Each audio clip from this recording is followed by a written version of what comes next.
Buenas tardes. Vamos a empezar sobre la demora.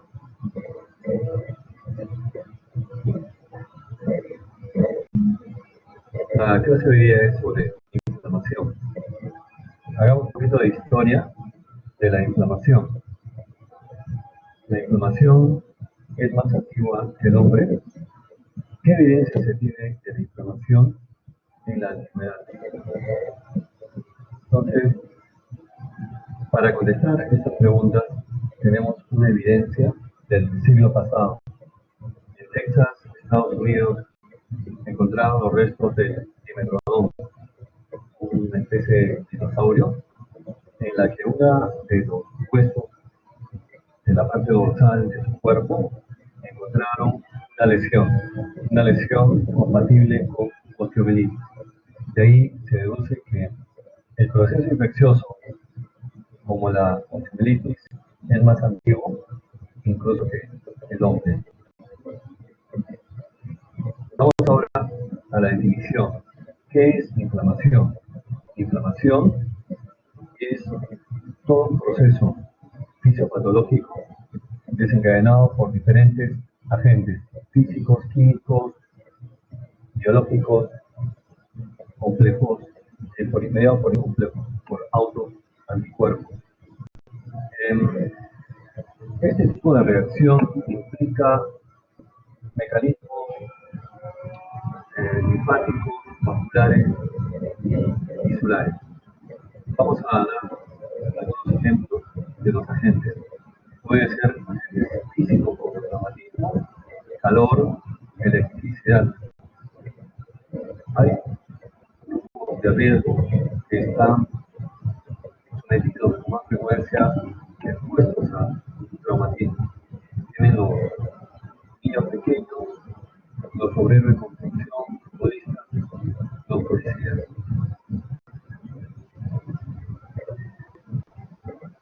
También podría ser un ejemplo de agente físico. Si alguien está pasando por esto, Doctor, sí, no se le puede escuchar muy bien.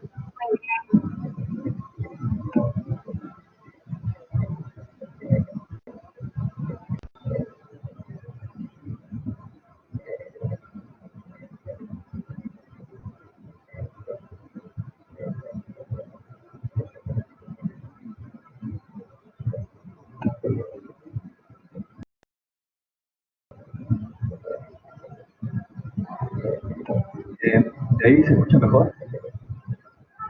¿Se escucha mejor ahí o no? Hola, ¿se escucha? Un poco mejor, pero hay interferencia. Doctor, hay mucha interferencia. Voy a tratar de contestar a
Hola, quisiera saber si se escucha con este micrófono. Hola, si alguien está ahí. Sí, Sí, doctor. doctor. Más claro. Sí, doctor. ¿Aló? ¿Se Sí, escucha? Sí, doctor, sí se escucha. ¿Aló? sí, doctor. Sí se ¿Se escucha, escucha doctor. si se escucha para poder adjuntar ya? A ver, seguiré. Sí se escucha, doctor.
Doctor,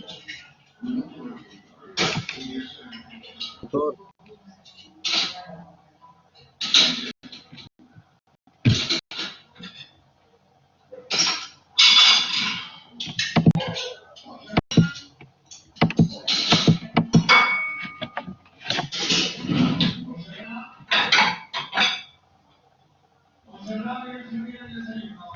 Bueno, empezaremos. Ojalá que se esté escuchando bien. Empezaremos a esperar. Ojalá que se esté escuchando bien.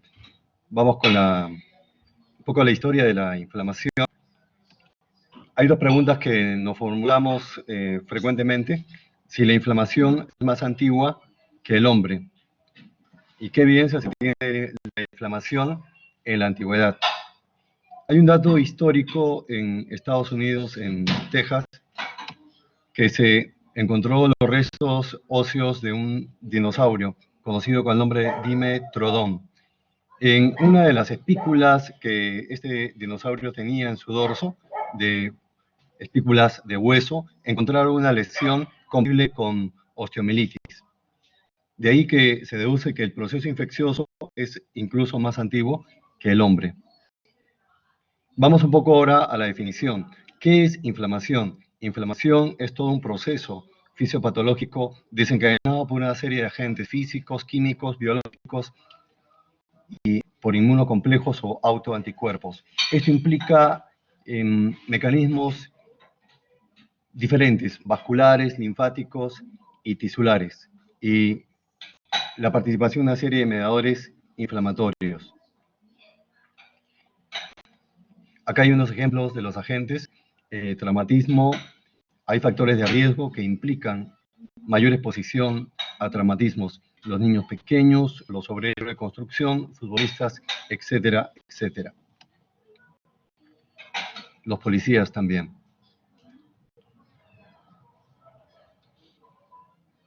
Hay agentes químicos, una enfermedad de curso intermitente caracterizada por inflamación de las articulaciones, empezando con la articulación del pie.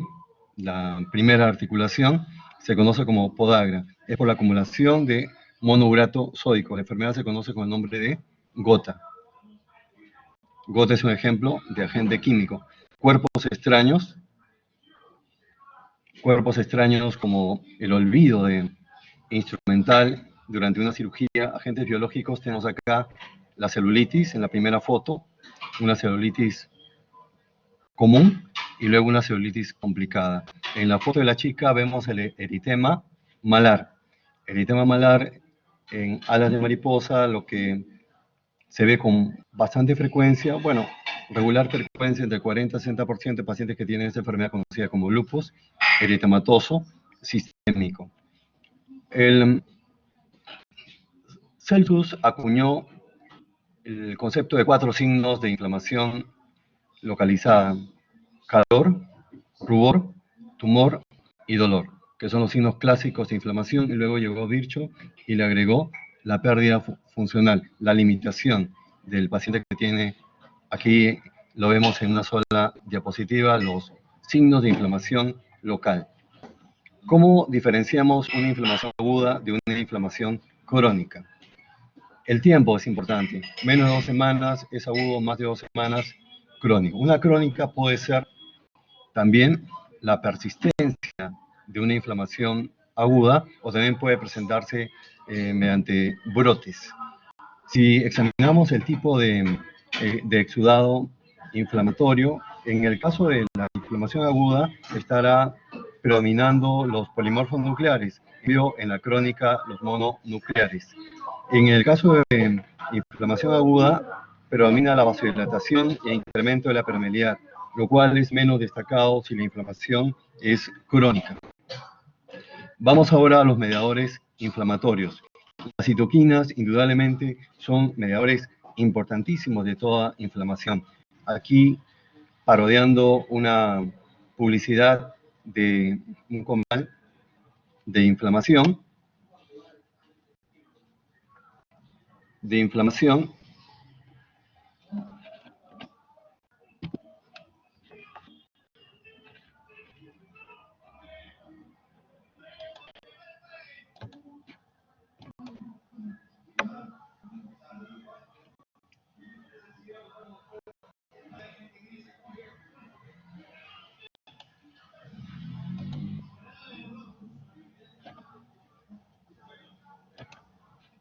Pero ojalá que se esté escuchando.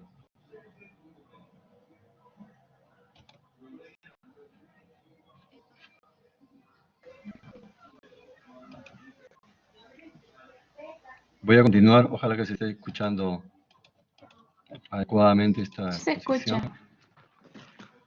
Ujú.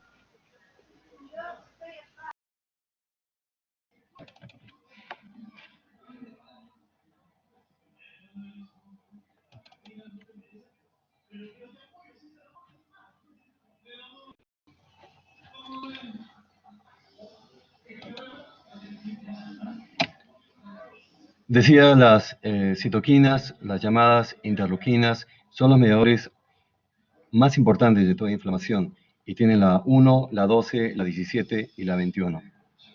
Y destaca definitivamente la interleuquina 1, que se va a originar en células como los monocitos, células endoteliales. Tiene una actividad francamente proinflamatoria. Interviene también en la génesis de la fiebre, al igual que la interleuquina 5 y el factor de necrosis tumoral. También hay que mencionar a las células, a las moléculas de adhesión, las caterinas, integrinas, selectinas e inmunoglobulinas. Las caterinas, la función es la unión entre células entre sí, las integrinas, la unión de las células con el piso, la matriz. Las selectinas van a orientar a diferentes elementos inflamatorios a llegar a determinado lugar. Las endoteliales, plaquetarias, los leucocitarias. Y también las inmunoglobulinas, las superfamilias.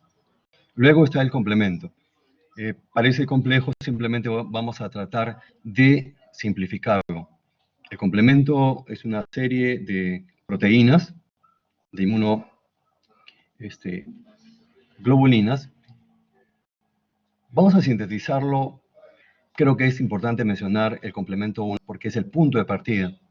El complemento 1 tiene 3 fracciones, Q, R y S. La fracción Q se va a unir al anticuerpo, lo que sería el mango, entre comillas, del anticuerpo, que es la fracción cristalizable, la fracción SC. Ahí esto da lugar a fragmentación en C1R y se activa el C1S. Todo esto va a dar lugar a una serie de degradaciones progresivas de ciertas proteínas. Es necesario destacar el complemento C3, que es el punto de partida, el punto común entre la vía alterna como la vía clásica. Luego, de ahí se produce la degradación de este complemento C3B, C3A. Luego continúa la degradación del complemento C5. Lo que yo quiero que se recuerde aquí del sistema de complemento son las funciones. Y están por colores.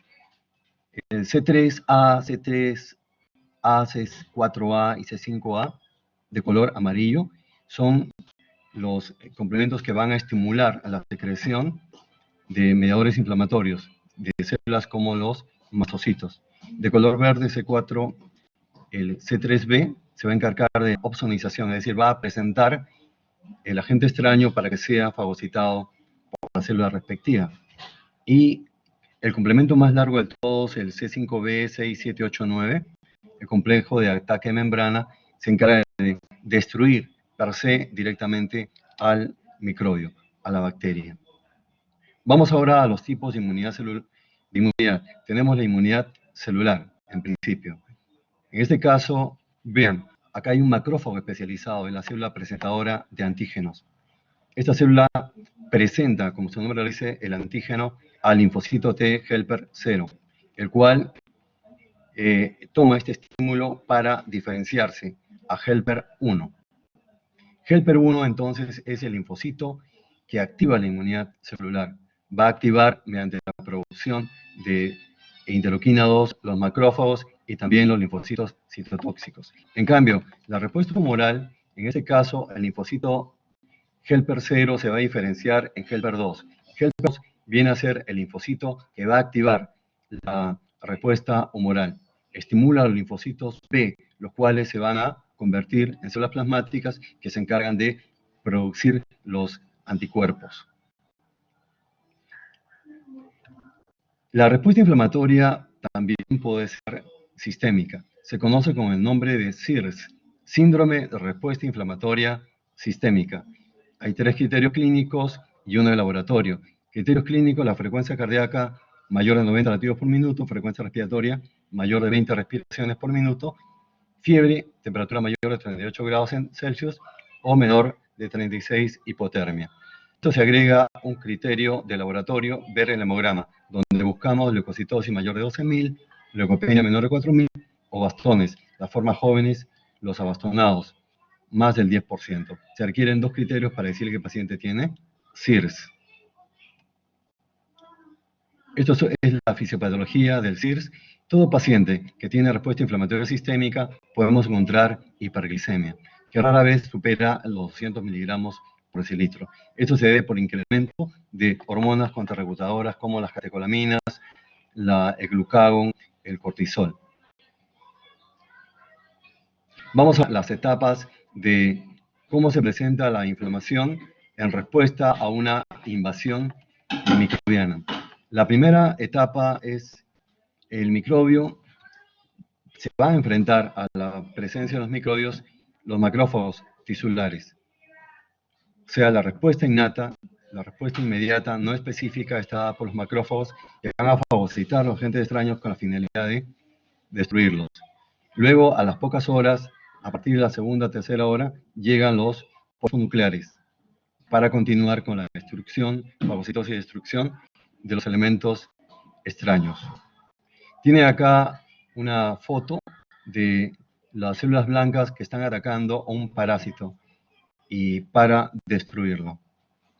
Aquí en esta foto tenemos que dentro del humor acuoso hay una filaria de un parásito que ha llegado hasta este lugar, lo cual es bastante raro. En segundo lugar, la segunda etapa de defensa contra una infección están los monocitos. Los monocitos y los linfocitos. Sería la nueva línea de defensa. Aquí tienen cómo los linfocitos, los T, destruyen células cancerígenas. En la siguiente etapa es la de resolución. Una vez que la infección, en este caso, que ha generado una inflamación, la infección es combatida por los antibióticos, los antimicrobianos del caso, la inflamación se resuelve. Puede ser que no deje huella, queda simplemente como una inflamación aguda y se acabó. Pero una inflamación, cuanto más intensa, va a dejar huella o puede lesionar. Está ocurriendo actualmente con la infección del SARS-CoV. La lesión no solamente es por la presencia del virus, sino también por la respuesta inflamatoria del mismo huésped que busca destruir a este virus. En este caso, están usando un corticoide, metilprednisolona, para frenar esta respuesta inmune. De tal manera que una respuesta inmune, cuando se da de manera exagerada, puede ser negativa. Ya en la resolución intervienen células como los eosinófilos, monocitos, linfocitos, fibroblastos, que van a reparar y a veces queda tejido fibrótico, que es la huella de la batalla, de la lucha que se dio para destruir el agente infeccioso. Vamos ahora al concepto de sepsis, que ha variado desde el año 2016. Sepsis, como pueden ver en la diapositiva, es la infección. Sepsis es la infección, produce disfunción orgánica y amenaza la vida del paciente. Cuando una infección produce disfunción orgánica, que puede ser alteración mental, que puede ser incuria renal, que puede ser insuficiencia hepática, incuria pulmonar, decimos que es sepsis. Esto puede progresar a shock séptico. Cuando sospechamos en sepsis, todo paciente que ingresa por emergencia debe aplicar lo que se conoce como el score de SOFA, evaluación de la disfunción orgánica debido a sepsis. 3 parámetros. Hay que tomar la presión buscando hipotensión arterial, una presión arterial menor de 100. Para evaluar el estado de conciencia, el índice, la escala de Glasgow, cuyo puntaje normal son 15 puntos. Basta que esté por debajo de 15 para considerar que hay disfunción a nivel del sistema nervioso central y la frecuencia respiratoria 22 respiraciones o más. Si el paciente tiene de estos 3 criterios 2, consideramos que puede ser sepsis. En este caso, ya se solicita una serie de exámenes para valorar si tiene sepsis. Luego, el concepto de shock séptico también ha variado. Ahora se considera como shock séptico la necesidad de vasopresores como noradrenalina para mantener la presión arterial media en 65 milímetros de mercurio o el lactato sérico que presenta un incremento mayor de 2 milimol por litro. Esa es la definición de sepsis. Acá tenemos un ejemplo de una enfermedad infecciosa aguda, neumonía adquirida en la comunidad. El agente infeccioso con más frecuencia es neumococo. Toda neumonía tiene como cuadro clínico más frecuente fiebre, tos productiva, disnea, dolor torácico. El esputo, el neumococo, tiene un color característico que es como hierro oxidado, es el esputo rumboroso. Aquí tienen los factores de riesgo de personas que tienen mayor predisposición a infectarse por neumococo. Los que tienen gripe por influenza, VIH-Sida, posesplenectomía o cualquier enfermedad crónica debilitante. La placa radiográfica es muy característica, es una radiopacidad homogénea, una consolidación clásica en la base. Eso caracteriza a la infección por neumococo. Rápidamente, en la fisiopatología hay 4 etapas, 4 estadios, toda neumonía. En el proceso inflamatorio, acá ven el alveolo, hay vasodilatación de los capilares, aumento de la permeabilidad de los capilares y pasaje, por lo tanto, hacia el alveolo de líquido, de plasma, también de proteínas y de células.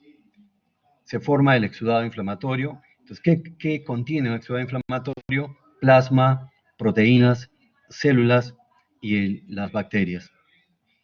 Es la etapa de congestión. Hepatización roja, también hay migración de los glóbulos rojos. Hepatización gris, se catabolizan estos glóbulos rojos y dan un aspecto, un color gris. En este caso, ya cuando llega la hepatización gris, las bacterias ya han sido eliminadas. Y finalmente se resuelve el exudado es expectorado o es absorbido. Esa sería la fisiología de neumonía. Vamos ahora a lo que sucede con los virus. En este caso es el VIH. Tiene acá el VIH en su superficie una especie de pelotitas conocidas como glicoproteínas, 120. Está acechando al linfocito T. Hay, para mala suerte, el linfocito T, una afinidad entre las glicoproteínas de la superficie del VIH con los receptores CD4. Continuamos la secuencia. Aquí, vean, la glicoproteína 120 ya se ligó al correceptor de los CD4 y se prepara para invadir el linfocito. Aquí ya el virus ha invadido el linfocito. Y al invadirlo sucede algo que es bastante llamativo, que el virus, en este caso el VIH, utiliza el material genético del linfocito para poder multiplicarse. Eso es un poco lo que sucede también con el SARS-CoV-2. Pero ante un ataque debe haber una reacción. Y ahí tenemos los linfocitos natural killer, que es la respuesta ya, la inmunidad ya adquirida. Veamos qué sucede. Acá tenemos el linfocito infectado. El linfocito infectado por el virus del VIH. El natural killer se une al linfocito infectado a través de anticuerpos, siempre a través de la fracción FC. Al unirse, va a liberar una serie de sustancias que van a ingresar hasta el linfocito infectado porque hay poros en su superficie. Libera sustancias como citoquinas, granzimas y perforinas. Finalmente, estas sustancias, al ingresar al linfocito, lo van a destruir. Van a producir, muere el virus, muere el linfocito. Se conoce como apoptosis, muerte. Vamos a continuar ahora con algunos ejemplos de enfermedades inflamatorias. En este caso es una enfermedad reumatológica autoinmune, artritis reumatoide.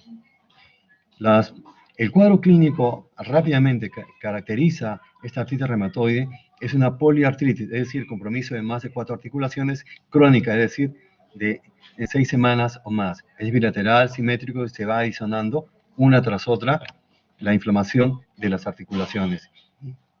Eso en líneas generales. Se da con más frecuencia en mujeres, y hay una diferencia en mujeres de este lado del mundo con el mundo industrializado más desarrollado. Por ejemplo, en Europa, Estados Unidos, la relación entre mujeres y hombres es de 6 a 1. De 6 a 1 y, perdón, de 3 a 1. Y a partir generalmente de los 49 años. En cambio, en este lado del mundo como Perú, es mucho más frecuente en mujeres. Vean, la relación ya no es 3-1 como en USA o Europa, sino es 6-1. Y se presenta de manera más temprana, a partir de los 40, 44 años. Pero vean, hay una diferencia de la infección de esta enfermedad inflamatoria autoinmune en los países desarrollados con los países en vía de desarrollo como el nuestro. Esta inflamación, cuando es crónica, va a llevar a la limitación, a la discapacidad de los pacientes. Y eso es lo que se trata de evitar.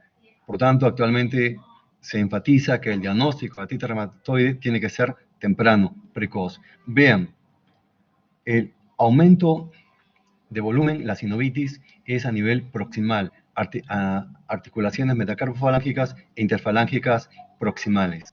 En este caso, ya hay desviación cubital y vean la gran atrofia interósea y también tenar y hipotenar. Aquí tenemos deformaciones como dedos en cuello de cisne y dedos en ojal. En caso de dedos en cuello de cisne, hay una flexión, hiperflexión distal y una hiperextensión proximal. En dedos en ojal es al revés.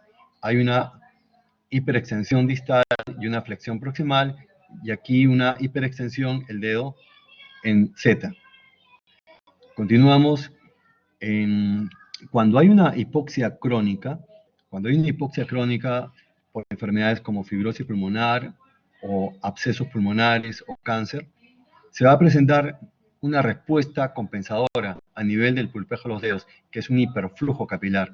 Este hiperflujo capilar va a producir hipersecreción de flastos, que finalmente va a dar un aumento de la distal de las partes blandas, lo que da un aspecto de dedos en palillo de tambor. Los dedos de palillo de tambor, entonces, para enfermedades cardíacas y respiratorias, se deben a una hipoxia crónica. Se denomina acropaquia. El fenómeno de Raynaud, aquí hay una alteración en la circulación de los dedos. Los dedos van a cambiar de color, primero frente a la exposición de agua fría. Se ponen pálidos o constricción, luego cianóticos por desaturación de la hemoglobina y finalmente hiperémicos. No necesariamente se van a las 3 fases. Este fenómeno de Raynaud puede ser funcional, es decir, no tiene causa alguna, pero también puede ser orgánica. Y cuando es orgánica, con más frecuencia está asociado a enfermedades reumáticas autoinmunes como esclerosis sistémica progresiva. Vamos con unos ejemplos de la vida cotidiana clínica. Esta paciente fue manejada en la sala donde yo trabajo, que ahorita no está funcionando, estamos ahora en otro lugar, ahora solamente hay pacientes COVID en esta querida sala. Hay una llega de Oxapampa con una úlcera necrótica, no dolorosa, y vean cómo ha destruido tejido, el ala de la nariz. 3 posibilidades. Por la zona de donde proviene Oxapampa sería la lesmaniosis. Por la edad de la paciente, un cáncer vasocelular y también un linfoma NK. La biopsia dio como resultado ser una forma clínica de cáncer vasocelular. Se le hizo una tomografía de hueso que no estaba comprometido. Claramente el linfoma NK llega a comprometer huesos. También se hizo la prueba para lesmaniosis por la zona donde ella procede, y la cual fue negativa. Luego tuvimos otro caso de una paciente que vino por dolor lumbar crónico de 60 años a raíz de una caída. A raíz de una caída se descubre por la persistencia del dolor y limitación funcional, se le pide una radiografía de tórax, de columna vertebral y luego una tomografía y luego una resonancia, donde se ve la destrucción de la vértebra lumbar. Ustedes vean acá un dato muy interesante de radiología. El espacio entre las vértebras está conservado. El espacio entre las vértebras está conservado. Cuando una posibilidad es tuberculosis vertebral, espondilitis, tuberculosis, a pesar que no es la zona más frecuente. Claramente son las últimas dorsales y las primeras lumbares, pero de todas maneras debe estar en diagnóstico diferencial. Radiológicamente, el punto que va en contra de este diagnóstico de tuberculosis vertebral es la conservación de los espacios intervertebrales. Claramente las pinzan. Entonces, eso está a favor de cáncer vertebral metastásico. Se examinó adecuadamente a la paciente, se examinó adecuadamente y se encontró una lesión que a nivel de la mama, que traccionaba el pezón, una lesión elevada, hipercrómica, dolorosa. El diagnóstico fue por biopsia, el cáncer de mama y con metástasis a columna vertebral. Por supuesto que el calcio sérico estaba bastante elevado. Avanzamos un poquito más. Asma es sumamente frecuente en la costa de nuestro país, siendo el punto central Lima. Lima, 75%. Tiene que ver la humedad, tiene que ver la polución. Hay distritos donde hay mayor contaminación. Acá tienen Agustino, Independencia, son los distritos que tienen mayor polo atmosférico, por encima de lo que se considera como aceptable por la OMS. Ati y el Agustino son distritos más contaminados según el INEI. Asma se da con más frecuencia en niños varones con antecedente de atopia y que presentan, dicen las madres, que se les cierra el pecho en la noche. Hay sibilancias nocturnas. Y a partir, después de los 20 años, predomina en el sexo femenino. Por eso dice que en las jóvenes, asma tiene rostro de mujer después de los 20 años. Acá rapidito, el agente que desencadena este proceso inflamatorio, porque asma se considera como una enfermedad inflamatoria actualmente, y en algunos casos alérgica. Son los dermatofagoides, los ácaros, son los que van a producir con más frecuencia. Son recibidos por la célula dendrítica, que es otro macrófago especializado, el cual va a estimular, va a llevar el estímulo hasta los ganglios regionales y van a transformar, va a ser el estímulo para que se transformen, el linfocito helper 0 se transforme en helper 2. Acá hay una pregunta. ¿Cuáles son los alérgenos que con más frecuencia inducen asma? La respuesta son dermatofagoides, los ácaros. Una vez que el helper se ha convertido de 0 a 2, helper 2, este helper 2 va a estimular a los linfocitos B, que como dijimos se convierten en células plasmáticas y estimula a las células como mastocitos para que produzcan histamina, que va a llevar a broncoconstricción y a incremento de la secreción bronquial. Pero a su vez también los helper 2 van a estimular los eosinófilos. Y los eosinófilos para que produzcan sustancias como factor de crecimiento transformador beta, el factor activador de plaquetas, leucotrienos, proteína básica mayor, etc. Estas células van a producir daño en la mucosa bronquial, de tal manera que incluso se puede desfacelar, que se conoce como cuerpo de Criolla. El paciente, al escupir la flema, bota como una especie de estructuras de tecnopol, en realidad es la mucosa bronquial. ¿Algo más? Acá tiene una pregunta. ¿La triada fisiopatológica del asma bronquial se caracteriza por broncoconstricción? Sí, efectivamente. ¿Sangrado? No. Vamos con la B. ¿Broncoespasmo? Sí. ¿Edema de la mucosa? Sí. ¿Hipersecreción bronquial? Sí. Respuesta B. La última parte, manifestaciones autoinmunes de las infecciones. Hay un dicho que no hay nada dulce que no tenga algo de amargo, nada amargo que no tenga algo de dulce. Efectivamente, los helmintos, por ejemplo, las personas que están infestadas por que tienen el miltionsis, parasitosis, tienen, aunque no parezca una broma, están protegidos, tienen menor riesgo de desarrollar enfermedades autoinmunes, por si acaso. Entonces acá una enfermedad parasitaria está protegiendo de desarrollo de enfermedades autoinmunes. Tienen, por ejemplo, la esclerosis múltiple, una enfermedad neurológica.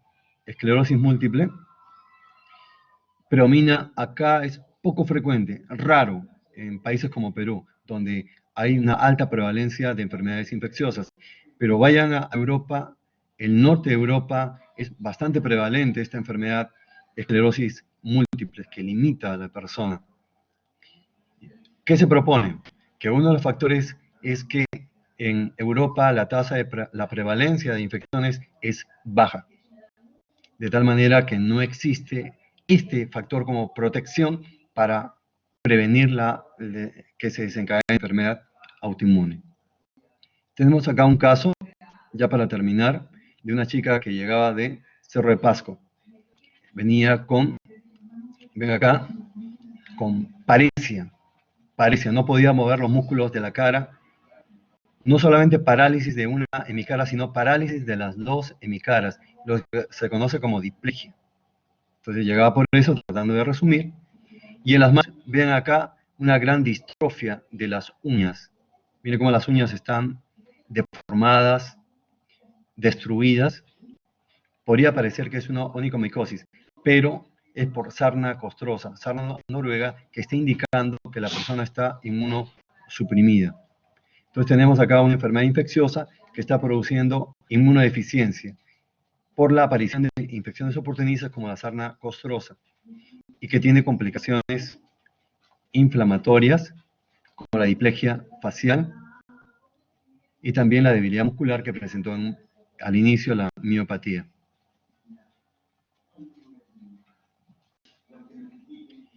De tal manera que en las enfermedades infecciosas, en este caso la chica ya fue infección por HTLV1, que sería, entre comillas, un virus primo del VIH. En las enfermedades acá dice que hay marcadores autoinmunes positivos en infecciones virales. En este caso tenemos el ANA, el ANCA, los anticuerpos citrulinados, el factor reumatoideo, pueden ser positivos en infección por HTLV1. Ahora, eso no significa que necesariamente que la infección por HTLV1 desencadene enfermedades inmunes. Por un lado, pueden estar los anticuerpos positivos, pero no necesariamente significa que tenga LES, que tenga vasculitis, que tenga artritis reumatoide. No, pero sí en el futuro pueden desarrollar estas enfermedades. Acá las enfermedades autoinmunes, 5% en la población del mundo, obviamente más frecuente en mujeres y más frecuente en poblaciones como la nuestra, en los hispanos, afroamericanos y también latinos. Se va a presentar básicamente, resumiendo, por la disminución de la tolerancia inmune. Los mismos antígenos de la persona atacan diferentes órganos, porque se pierde la tolerancia inmune. Eso es el punto de partida para que se den las enfermedades reumáticas autoinmunes. Acá tenemos patógenos asociados a enfermedades autoinmunes. El SAP, síndrome antifosfolipídico, va a promover la formación de trombos. Por ejemplo, infección por citomegalovirus. LES, lupus eritematoso sistémico, una enfermedad que produce una serie de formas clínicas, es una gran imitadora, como sería la tuberculosis en el grupo de las enfermedades infecciosas. Puede simular cualquier enfermedad. Puede ser desencadenada por mononucleosis infecciosa, por infecciones por Epstein-Barr. El síndrome de Sjögren, por tuberculosis. El síndrome de Sjögren va a destacar la sequedad de los ojos, xerostalmia, la sequedad de la boca, xerostomía. Artritis reumatoide por infecciones bacterianas. Entonces vemos que acá las enfermedades infecciosas pueden de todas maneras desencadenar enfermedades autoinmunes. No olvidamos del dengue, No hay que olvidarse también del SARS-CoV-2, que está de moda actualmente. Se han reportado casos de Guillain-Barré. Guillain-Barré es sus propios anticuerpos atacan en los nervios periféricos.